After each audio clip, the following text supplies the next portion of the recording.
Hello, beautiful community. Just want to quickly come through and explain why people are not quite understanding the meaning of Trump's anger at Bibi, Netanyahu, and at Putin.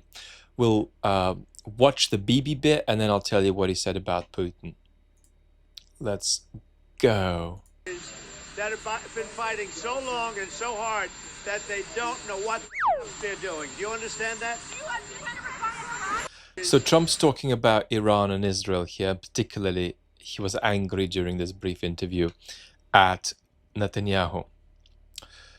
Then we've also got another clip going around where Trump's saying that Putin called him, asking if he can help with Iran, but that he told him, look, Vladimir, I need help from you, not with Iran, but with you, so we can get a deal in Ukraine. And hopefully we can still get a deal. Now, he sounded angry there too. I don't need that from you. I need this from you, which you're not giving. So what's the nature of Trump's anger is, I think, something that's very important to understand. It's not being properly understood. And what's the nature of Trump's unpresidential use of the swear word there? Context. For somebody with ADHD and narcissistic personality disorder, a situation like the one that Trump is in would be very difficult. He's got recourse to a fairly easy use of some of the United States' most powerful conventional weapons as an opportunity to use them.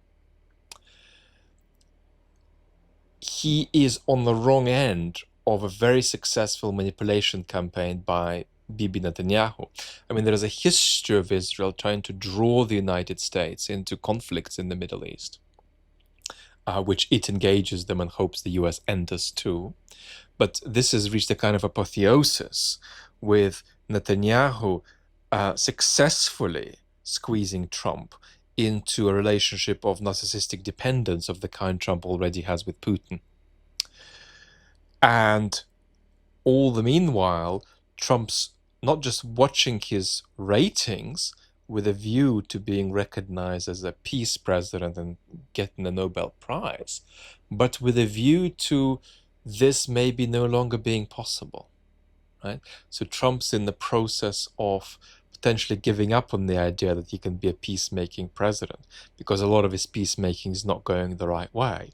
And if that happens, then he'll try to fulfill himself, right? Fulfill his need for attention, affirmation, recognition of his powers to change the world, recognition of his powers to cause people harm, physically or mentally. He will have to try to gain such recognition by other means, and that may mean giving up on this enterprise of being the peace president. So how that works out inside Trump is very important. And of course, it depends on the global narrative about Trump. If he can't feel he can succeed in the message of a peace president, he'll have to change his message, and that'll make him even more dangerous, actually.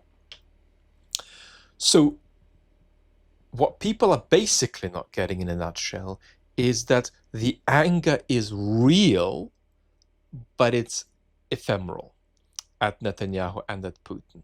And the people who are getting that it's real but ephemeral are still not getting why it's real and ephemeral. And that's because he is in a close relationship of narcissistic dependence with Netanyahu and Putin. That's why he can't be angry at Iran or Ukraine. But he can be angry because of his extreme closeness in the sense of a narcissistic bond with Bibi and Putin, who are both good at exploiting it. Putin, without being anywhere near as much of a narcissist as Trump, is exploiting it as best he can. Still not very well, but he sees a sort of ripe space for exploitation, whereas Netanyahu is himself halfway to being as narcissistic as Trump. So he's even more skillful, much more skillful, in fact, than Putin at exploiting Trump, because he can speak to Trump in Trump's language about going into the history books. Putin is obsessed with going into the history books, but he doesn't speak in the same sort of egomaniacal way about it. When Putin begins to speak about history books, he gets pedantic and mystical. When Bibi and Trump speak about history books, they get self-obsessive in a completely transparent way. So Putin's sort of more filtered self-obsession is not very available to Trump. And Trump relates very much to Bibi's much more sort of egomaniacally cartoonish self-obsession. And that's where we are at. So Trump has welcomed Bibi and Putin into a special society into which only the biggest superstars are included. It doesn't matter whether they're good or bad. They're superstars because they are powerful and they make change in the world. And Trump is associated with them.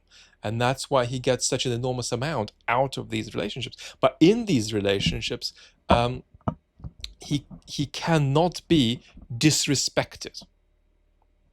And if he gets disrespected in these relationships, he gets pissed. And he feels he's being a bit disrespected by Putin and a lot disrespected by Netanyahu at the moment. But the problem with that is that it's disrespect in the context of a pre-existing and ongoing marriage to Putin and Netanyahu that will still be there tomorrow. He's angry with Bibi because he's married to Bibi, and he will be married to Bibi tomorrow. Can a divorce happen? Yes, but that requires a narcissistic separation. It requires Trump withdrawing his dependence on Netanyahu for narcissistic supply of various kinds. That's possible, but that's a very big transfiguration internally. It can happen, but it requires a lot of fracture. This is anger that's absolutely still contained within the dynamic of being married to Putin and married to Netanyahu. So that's what you've got to understand about the anger. It's not just ephemeral, but it's ephemeral because of the ongoing marriage and dependence Trump has built for himself.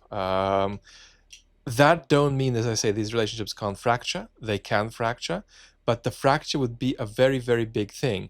It would be Trump saying, okay, a lot of my emotional needs are met by Putin and Bibi. I will need to then go find other sources for these needs. And that's a very painful transition for a narcissist to make. It takes a lot to do that. So the upset today is nowhere near enough for, if you like, marriage fragmentation. Lots and lots of love.